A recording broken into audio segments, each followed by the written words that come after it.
As you said, my name is Dale Patton. I know quite a few of you out there. For those of you who don't know me, balloonist here, local area, started crewing in about 2005. Got a little bit of burner time on there, got hooked really quick. 2009, bought my first system. Dave Tennis was my instructor, and so I can blame everything on him. He was an incredible instructor, took me through a lot of this that we're going to talk about today, and got me up and running with ballooning. In 2010, I got my commercial, and been doing a little bit of teaching with the ballooning side. By trade, I'm actually a fixed wing pilot for training military. Used to work down here at Kirtland Air Force Base, training the C-130s. Now in June of last year, I moved out to Marietta, Georgia, where we're standing up a schoolhouse for more C-130 training. So that's what I do by trade. So ballooning is my hobby.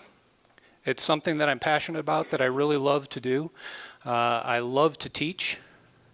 Like Barbara said, this is one of those things that sometimes people take it on because it can be a way to make money. Some people take it on because they just love to see that light bulb come on in somebody's eyes. I lean more towards the second, even though I make my living out of doing it for the money side of it. But today, what I'm going to talk about is something called scenario-based training. Who out there has heard of scenario-based training? Okay, Don has. Okay, cool. Pretty much everybody knows what it is. You know, all we're doing is we're going to take basic maneuvers training and we're going to add some more pieces to it. We're going to try to make it a little more realistic. We're not going to just do, okay, give me a climb to this altitude, climb at this many feet per minute, you know, all those type of things. We're going to actually try to put it into a scenario, okay?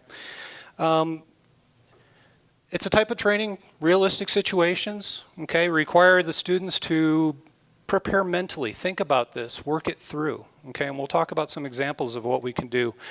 It requires an application of more than just, okay, this is how I climb, this is how I maintain level flight, this is how I, you know, do different things. There's a lot more decision making, a lot more thinking, a lot more bringing everything together when we go to it. You can think of it kind of like learning to play an instrument, a piano, a guitar, anything like that. It's the difference between learning to play notes, to play scales, and then moving on to actually playing full up music, playing a song. Or maybe taking it even a step further, becoming a person who can just pick things up and play, you know, you go to a bar and somebody says, hey, play this song, and you can adapt to that. You can start playing. Or you can get in with a group and start playing with that group. Now, why are we going to do SBT? Improper pilot decisions. Okay, that's where we're getting into. It's not so much just the ability to fly the balloon or fly an aircraft. It's all the decisions and looking at all of the situation around you. What is happening? What's the weather doing? What's the terrain? What's the airspace? And bringing that all together into one thing as opposed to just trying to do those maneuvers. Most of the accidents are coming from poor decisions or problems in making those decisions. And we talked about that real world context. Get you in the habit of considering everything that's going on around you, the whole situation, just not, okay, for the next 10 minutes I have to try to maintain level flight. Okay? Now, part of SBT, I loved it when Barbara said, try not to stress out your students, okay? Try to be nice to your students. Try to make them feel warm and cuddly and all comfortable until you start doing SBT. Now we stress them out, okay? And not a lot of stress, but why are we stressing them out here? Why are we going to stress them out in our scenarios? Exactly, so that when they get into a stressful situation, when something goes wrong or when they're in one of those situations, guess what? They've already seen it. They've done it. They've been there because you took them through it. So now they have something to fall back on, something to work with. Okay, SBT, highly structured. Okay, I think I slipped a slide. Nope, I didn't. Commercial and airline military training, okay? Scenario-based training, very structured. Okay, we talked about how long the training is. We're talking a year of training for somebody to get their fixed wing license in the military. And then you turn around from that to start flying into any of the other aircraft that we're flying, any of the C-130s or the F-16s or anything like that. It's another 6 months to a year before they move over to just be able to fly the qualification side, be able to fly basic maneuvers in that aircraft. And then on top of that, now you got to teach them how to do their mission. So there's a lot of pieces and parts to this as we go through. Everything from basic systems, walking them through, checklists, to full profiles with malfunctions, and I say other in-flight distractions. We start shooting at them. Okay? Happily, we don't have to worry about that. Well, okay, we shouldn't have to worry about that much. I've only had my aircraft hit by fire. I won't say enemy fire. I've only had it hit by a round once. And it was while I was flying a training line out here at Kirtland Air Force Base. Been shot at more times than that, but that was the one time that somebody actually hit our aircraft. I don't know. Dave, you ever have any holes in yours? Okay. See, he was that frontline guy. I was so happy that he was doing that type work, and I wasn't. I just helped him get to where he needed to go to be able to do his stuff. Now, because of this structure, because of all the training that they go through, this is why you have the positive side of the results of the Southwest tragedy that just happened. Okay, very tragic. The woman lost her life, but that could have been so much worse. But why wasn't it? Because she'd probably been in a simulator where somebody had failed, catastrophically failed an engine on her in that type of a situation, so she knew exactly what to do. She was able to apply that training and bring it back to this now real world situation when you've got 100 plus people on board with you. Okay, for us, we don't have that many people. We have 2, 3. Your student's going to have 2 or 3. We want them to be able to have that calm, to be able to fall back on what we teach them as we're going through this. Now, when we start doing scenario-based training, fixed wing type guys, they'll start with something like this maybe, fail an instrument on them, do things like that. Commercial and military flight, we move up, we make it a little more interesting. We start looking at a cockpit like this, got the whole crew. The instructor sits over here and we can pretty much mess with everything, including putting threats up, like I said, shoot at them. Not stuff that we're going to have to do. Is there anything like this for balloons? How about that? There's a couple different setups like this now. Believe it or not, they actually have setups where the basket is hung up like that. It moves around as the balloon moves, does all the simulation. Okay, I'm sure Beth Wright Smith has one of these now. She's teaching at one of these, right? Yeah. Not something we're probably going to see anytime soon, right? Yeah, it's the rip-out landing is kind of hard to do in this one.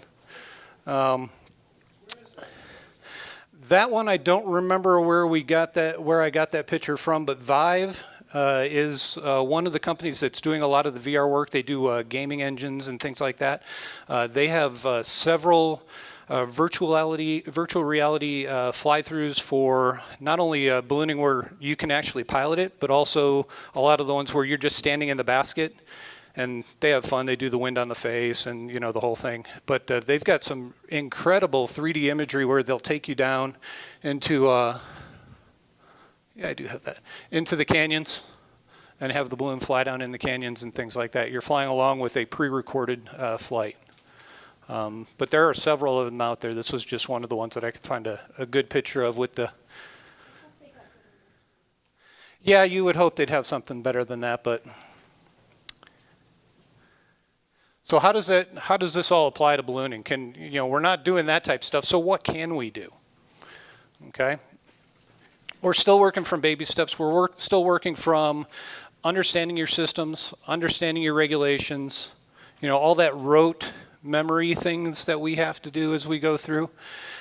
And we're going through baby steps, taking them up, having them build, being able to do specific maneuvers, work on this maneuver, work on that maneuver, work on takeoffs, work on landings, work on maintaining level flight, and then we just start adding more to it. So that's how we build these scenarios.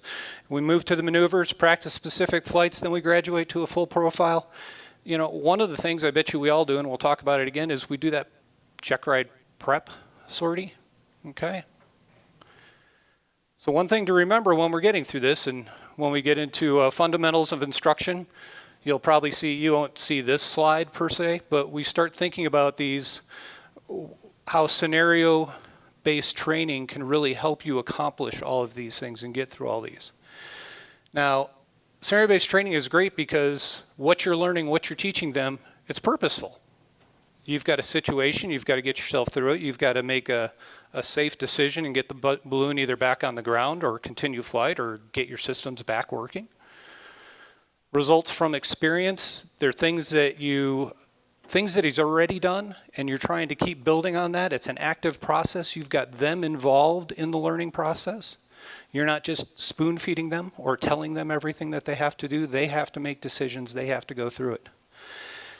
Multifaceted, yeah, there's a lot of pieces and parts, okay? There's, you know, it's not just one thing that we're bringing on. And that all brings you together for the scenario-based.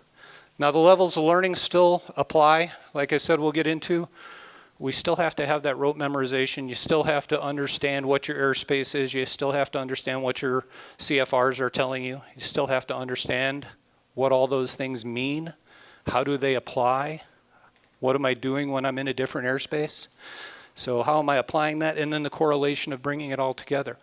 Now, maneuvers-based training does some of this, but scenario-based just allows you to put all this into one nice scenario and work it all in together.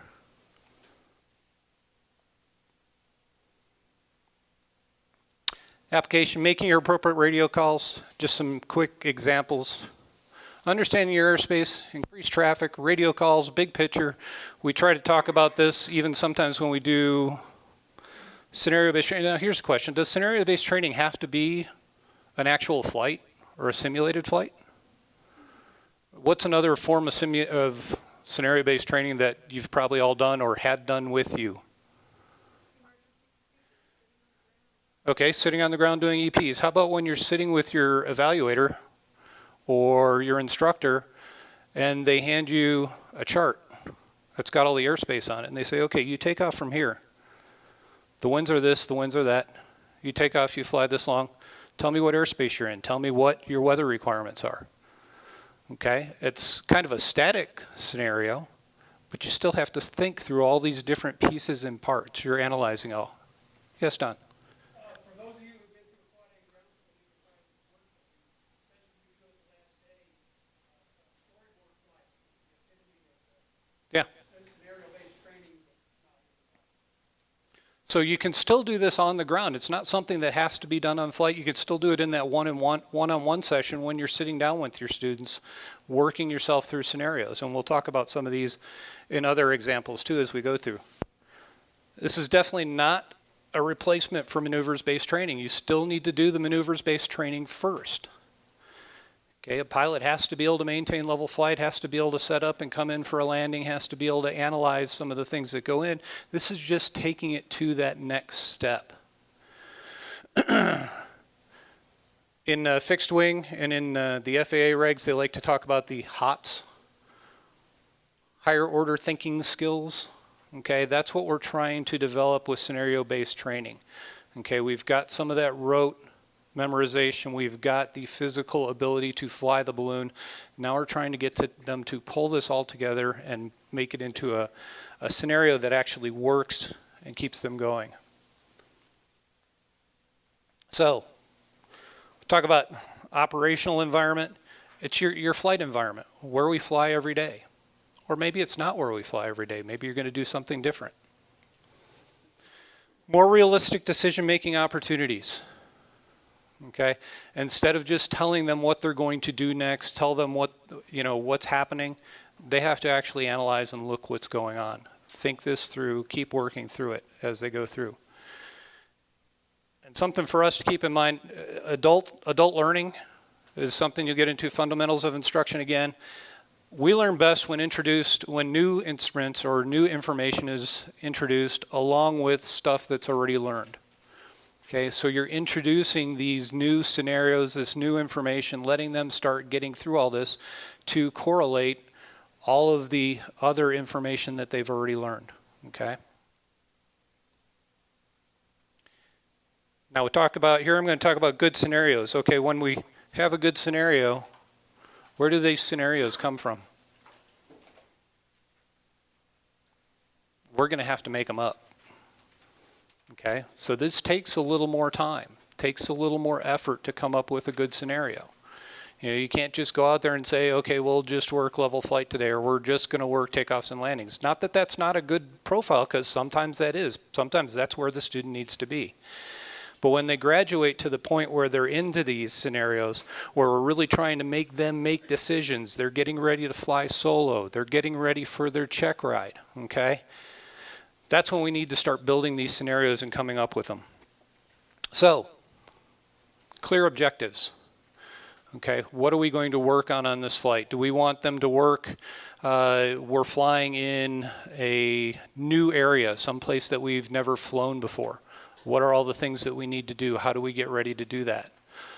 Do we want to work on, you're flying out in Georgia and all of a sudden now you've got all these trees and all these small areas that you have to, no, it's a lot of fun, Peter, really it is. It is. I've flown out there, what, 5 times now? So, yeah, it's been bad since June, weather and stuff like that. Pardon? Humid, hot, you know, those are the good things. It was great when you take off here. You know, I could usually look out and, you know, Dave would taught me right away, you know, you should always have an emergency place to land, you know, set up. And I take off out of there and I'm like, I could land there.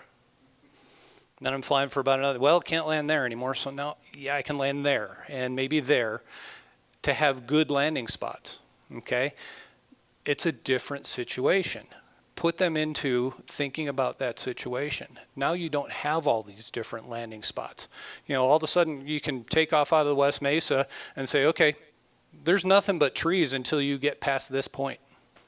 And then you can point out small areas where you want them to start working on landing. Yes, ma'am.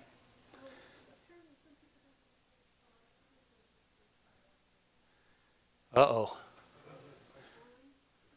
Page 5 on the handouts. Probably everybody, okay. I was messing with you guys, I didn't send it all. No, I'm just kidding. So it's tailored to meet the students' abilities at that point in time in their training. Where are they at? What do they need to be working on? Okay, so that's what we want to do, and capitalize on the nuances of the local environment if you can. Okay, have them start working, flying with the terrain, trying to get that, you know, the flow of the wind to take you specific areas, to think about those type of things. Okay, remember, it's not a test. There's not necessarily a right and wrong answer. You know, you set up a situation, it might be an emergency in flight. There might be a couple different ways. You know, there are some procedural steps that, yes, they have to take exactly those steps to put out a fire, to take care of that type situation, but exactly where they land and how they put it down on the ground after that, there might be half a dozen different ways that they can do that, just so long as it's safe and they're taking their situation down through it. Okay, when you are doing these in flight, when you want to set up a full scenario, say you set up a scenario where you're not really an instructor today, you're just Joe, you know, student, not Joe student, but well, Joe student if you're teaching an instructor, you know, if you're teaching somebody who's going for their commercial rating. But if you're teaching a regular private, I'm just Joe passenger. I'm just going to, you know, walk around, I'm not going to say anything, I'm just going to watch. You have to have a way to get back into, okay, now we're back into instructional. If it's a safety type situation, if it's something where you need to really get their attention and work with them, I have the aircraft. Take the airplane away from them, take the balloon away from them, okay? Not necessarily a bad thing. It might be because it's a safety of flight and then you need to talk about it, but maybe it's just because you need them to really concentrate on what you're talking about and not flying for a couple minutes. So you fly, let them listen to what you're saying. Also, if it's just something you're, flying around and they're doing something and you're not quite sure about it, you can say something like academic situation. Or if you want to have a code word, you can say anytime I say kumquat, that means I'm not your instructor anymore. Or I'm not your passenger anymore, I'm your instructor. And then we'll say kumquat again and now I'm your instructor. Okay? Something to take you out of that scenario and bring you back into a student instructor type position so that they know what's going on. Always when you're doing these, always when you're instructing, period, never let the student take you further than safety allows. Know what your envelope is, make sure you stay within your envelope, okay? You do want students to always take scenarios to a logical conclusion. You always want them to try to bring it to an end. So if that means all the way down to a landing, if that means you're doing, maybe it's a fast wind, simulating a fast wind rip out type landing, well, guess what? That one's going to come to a good ending, a good solution anyway. What was that? Or you could even do the whole power line situation. Okay, and we'll talk about some of these possible examples of things we can do as we get down to the end of this.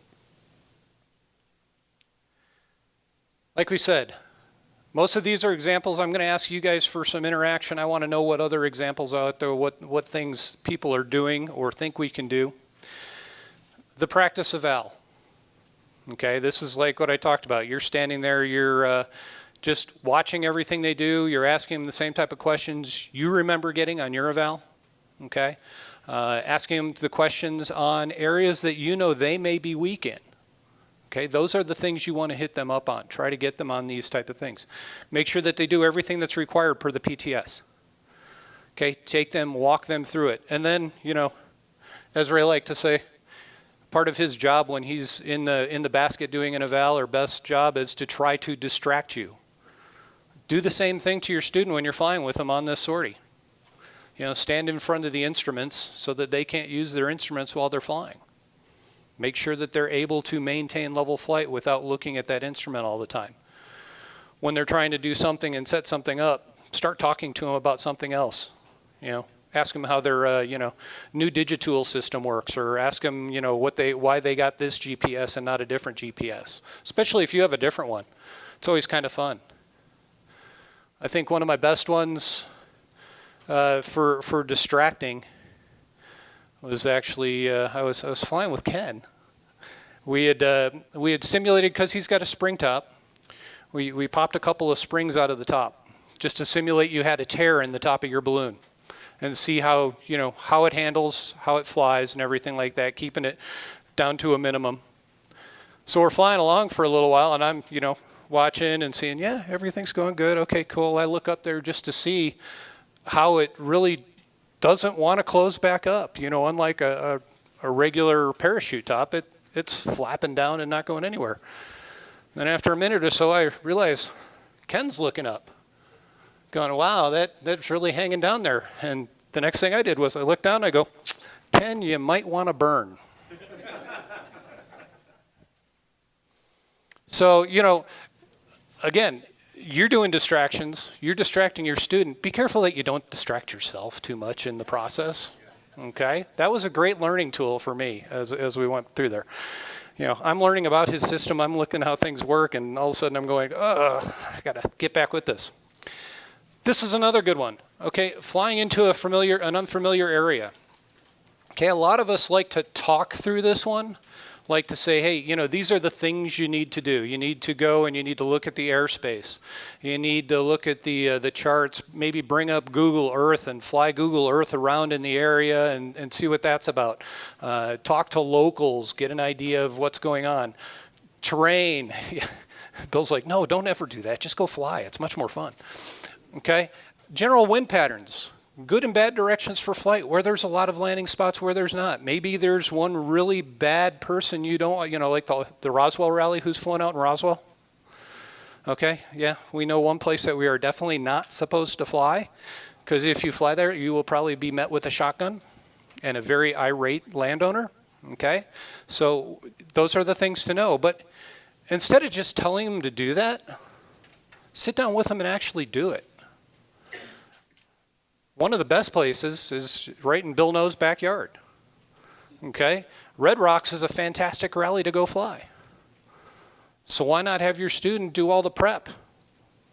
Okay? You're the expert, hopefully. If you're not, pick a rally that you are the expert for. One that you've gone out to several times, where you know what these areas are like. Have them fly through it. Have them talk to you about what they learned, what they saw in the area, what they looked for. Then you can take it even one step further. Take your student out there and have them fly in the area.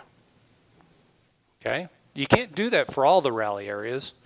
You know, like Bluff, you can't go out and have them fly Valley of the Gods when, you know, you're not allowed to be flying there, or, you know, White Sands when you're not allowed to be flying in the missile range. But still, there are so many areas that you can set up and take your student out to. Just set it up. Make that one of your scenarios. All right. I talked about this wooded area. Okay, take them into a wooded area if you want to. Maybe you don't want to fly there. Like Peter probably doesn't want to fly there. I understand that. However, you can still simulate that out here. You can still have them climb a little faster to get up above to be able to start seeing where their landing spots are.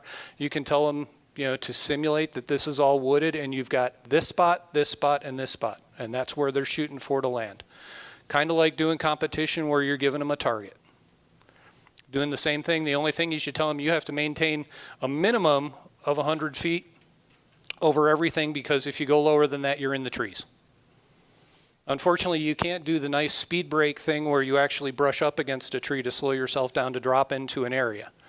Okay, that's a great thing you learn when you start flying in trees.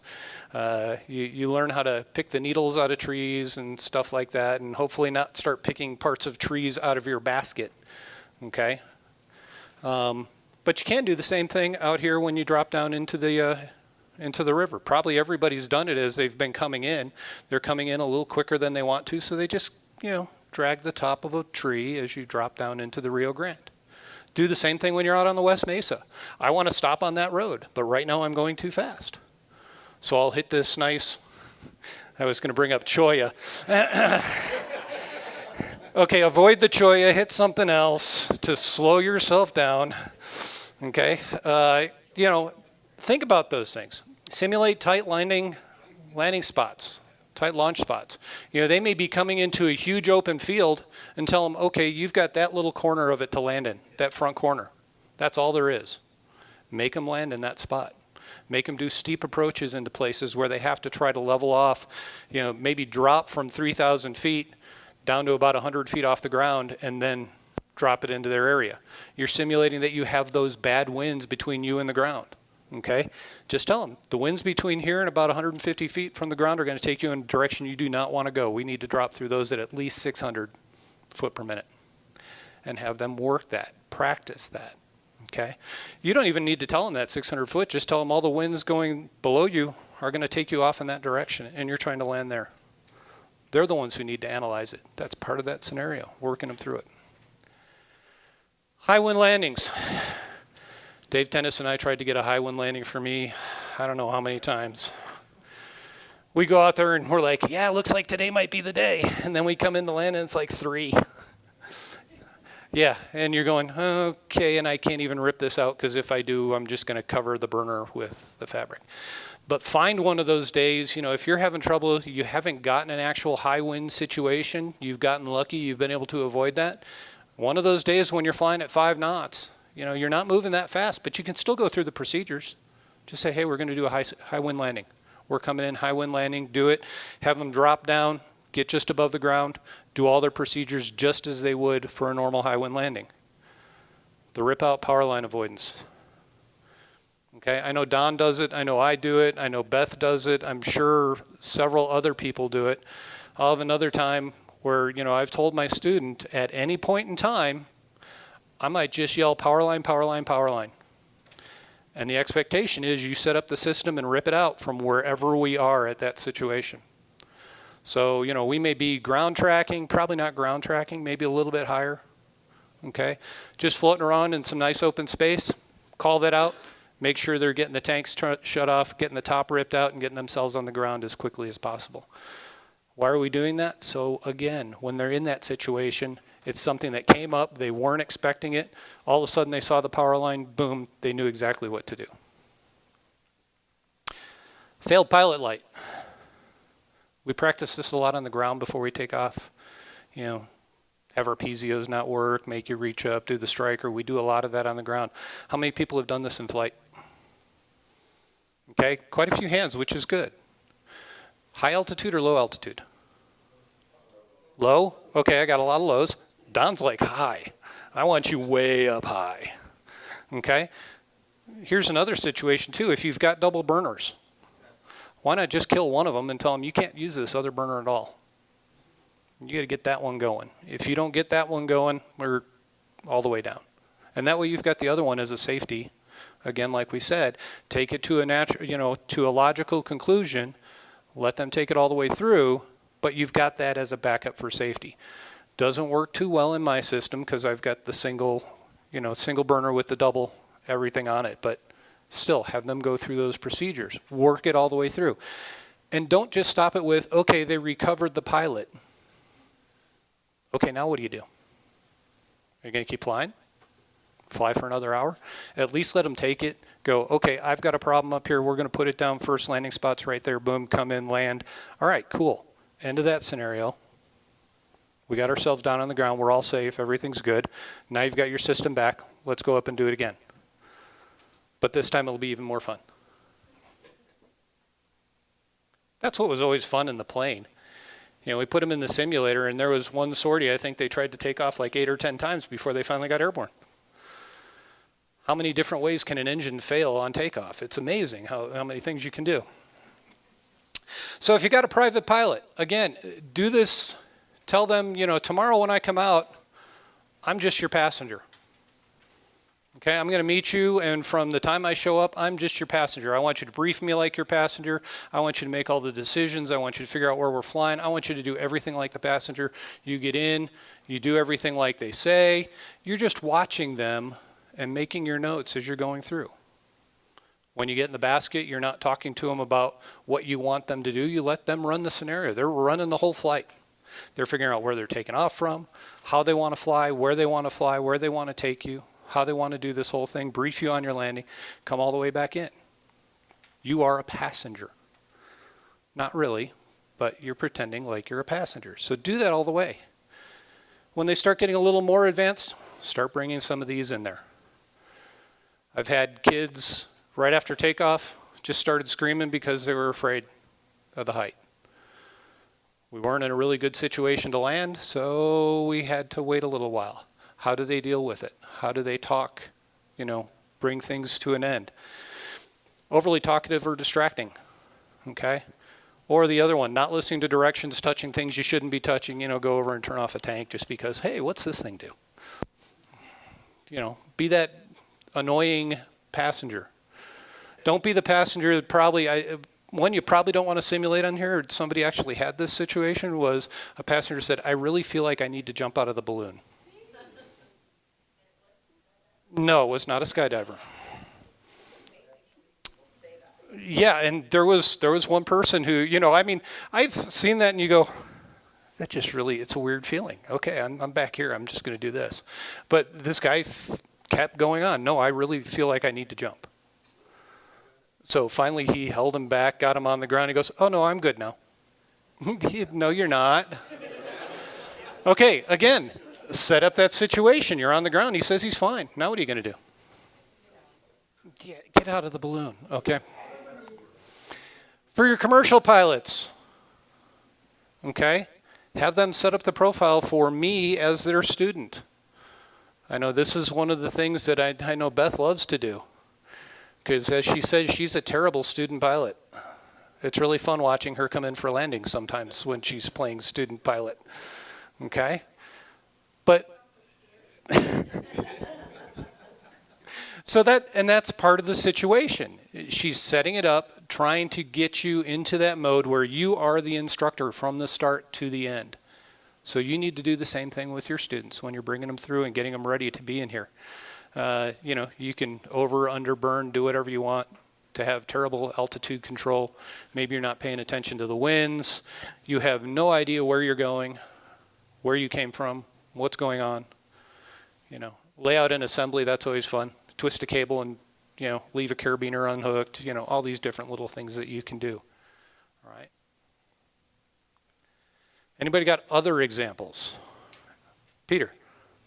It seems to me that, and I don't know how you would deal with this in scenario-based training, but one of the situations that I've got in myself, very happily, near the end of the flight, and usually it's when I'm over a treat area, like you talked about, but, accidents happen when three things go wrong, just one thing goes wrong. Right. The weather's deteriorating, and I'm low on fuel. Also, so fuel management is one of those things Right. we talk a lot about, but I'm not quite sure how you would simulate that. Yeah, that's a hard one to simulate other than you tell them, you can only go down to this much on your tanks and after that you're done. It's kind of hard to put them in that situation. The other thing you can do, because I know of a situation where somebody did like a Krispy Kreme glow and then they actually still took off for Fiesta and flew and ended up landing on fumes because they forgot they had done that Krispy Kreme. But that is a scenario that you can kind of build up with them. Yes, Don? I've trained a student in a firefighter taking on a tank. First tank, out in the boonies, we ran it through. Just so they could see what it felt like, what it sounded like. We still had two tanks. The work off of the same. Do something like that. Maybe not with a two-tank system, but three. Mm-hmm. And I've done that as an instructor too, and I was totally aware of it, wasn't I, Dave? Nah, not really. Yes, Beth? I actually do that with all of my students, every one of them, because that saved my butt Yeah. when I was brand new pilot. That wasn't what I was going to say. The other thing that you can do is, I want them to make sure they check the fuel before they start to descend, because frequently that's what they forget. So what I've started doing now is if they don't say how much fuel they have before they start to descend, that's something to just step downward, because I want them to make sure they're aware of it. Mm-hmm. Know they're aware of it. If they tell me, I still have 30% on this tank, I'm gonna push the this one for landing. Right, because they've still got 40 or 50 in that tank. Okay. Or 100. Yeah, maybe they haven't burned any of it, yeah, depending on how they're managing their fuel. Don? Kind of dovetailing that, whenever I do a change out of pilot, I take over the aircraft, I think that's the student. I make them state what the fuel system is hand on. Maybe when the tank on, Now, when you've done changeovers, have you ever done quote-unquote Easter eggs? Okay, your first student's getting out of the basket, and as he gets out of the basket, you just reach up and turn off one of the pilot lights. Let the next student get in the basket and see if he actually does a pre-flight of his system before he takes off. Because that's something that we do in the aircraft that I've done in the simulator quite often is, if they're just getting in and we're going to start at engines running, I'll have a couple switches that are in the wrong position. It's like anytime you get in, you need to be checking to make sure everything's set up for flight. I inadvertently did that when I was a student private pilot and I had a student commercial pilot with me. We switched, we had the controls mid-flight, and unbeknownst to the instructor, I had turned off the fire tube tank Ah, valve, which part of the safety training was doing an in-flight pilot out while fire tube. We made it more interesting. yes. It's great training. Yeah, sometimes that's the best way to learn, and that's the way we learn a lot of stuff. One other thing that might be very good for newly private pilots, we haven't been going out and touring at other rallies and gotten to enjoy the go, no-go decisions and enjoy the breakfast. The scenarios, here's the weather, go through that and let them decide this is a better day for breakfast. Right. I'm really giving them the permission to make the choice not to fly, because so often it's the newer pilots that are more anxious to fly regardless. True. And another thing with the rally is teaching them some of the clues that they can look for, like when you're at Gallup. There are certain things that I look for that will tell me whether and I'm not giving it away, there are certain things that I look for to know if the locals think it's a good day to fly or not. And if the locals don't think it's a good day to fly, guess what? I'm probably not going to fly. So big picture with scenario-based training, okay? It's not something new. It's something we've been doing in bits and pieces. Just bring it all together, okay? Write up those scenarios. Come up with something. The great thing is reach back in your past and try to come up with something that you did that maybe wasn't the smartest thing you've ever done, or a situation that crept up on you and you weren't as prepared as you would have liked to have been for it, okay? And set that up and give that to him as a scenario. Do you find that you can make the scenarios too complicated or it's more complicated? Like, for example, flying over trees with low fuel and degrading weather. Scared past. You can do all that, but again, like the one part we talked about is tailor it to the student, wherever that student is. So I wouldn't do that to them on the first scenario, but if you've got a student who's pretty much, way above where he needs to be, yeah, test him with something like that. As long as you're comfortable running through all of that. I'm not sure I would want to do all of that. But yeah, there's no reason that you can't up the scenario. If your student is head and heels above where he really needs to be, yeah, challenge him.